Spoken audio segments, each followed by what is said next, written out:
Hi there.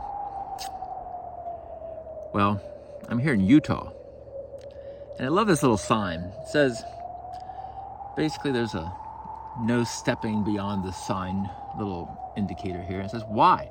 This soil is alive. Biological soil crust is made of tiny organisms that play an important role in the fragile ecosystem. One footprint off the beaten path can destroy the biological soil crust and result in erosion and blowing sand. Isn't that amazing? One single footprint of a human being.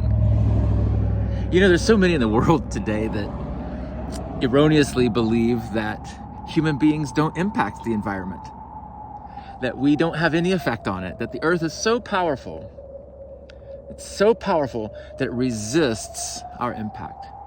I think this is a foolish viewpoint because the earth is very powerful, but it's not that it resists our impact, it adapts, which is even more powerful than resistance.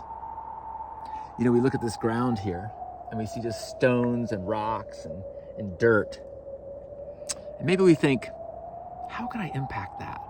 How could I change that? But here we're talking that if I impact this soil, then I expose the soil to blowing sands and erosion. I want to give you a different view of this area. Isn't that amazing? Isn't that just amazing? Look at this. This is the desert in Utah. Here's my car over here. I'm in Arches National Park. You don't see any arches in the picture, but I'm about to see some here in a little bit. I'm heading over to Delicate Arch. I'm gonna do a hike over there. Conditions.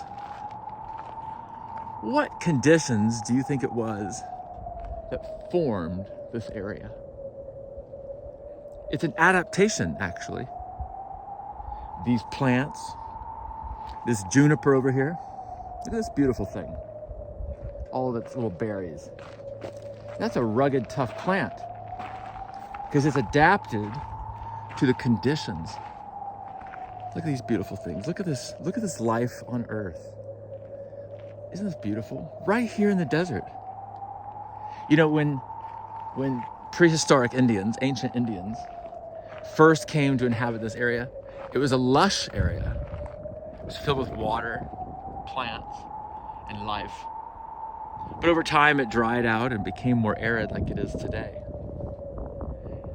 But all the blowing of the wind and the baking of the sun, it freezes in this area too. In fact, we just had a snowstorm yesterday, but you can see the earth has adapted and has warmed up again today. Conditions. Yesterday, I was thwarted by conditions. I went to go find a campsite and I couldn't find one because it was pouring cats and dogs and snowing in some places. But this was it was too many conditions for me to adapt in that evening. And so I adapted by going to a hotel. I think it was a pretty smart adaptation.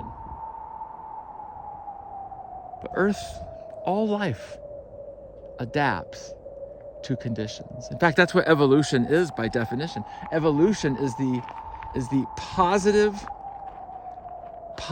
development or positive evolving of a gene or an attribute or a characteristic.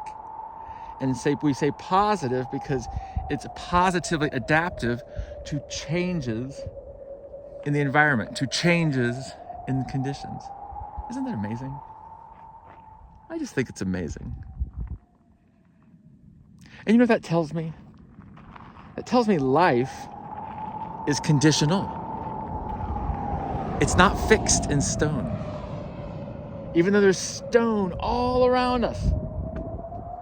Sandstone mostly, sedimentary rock.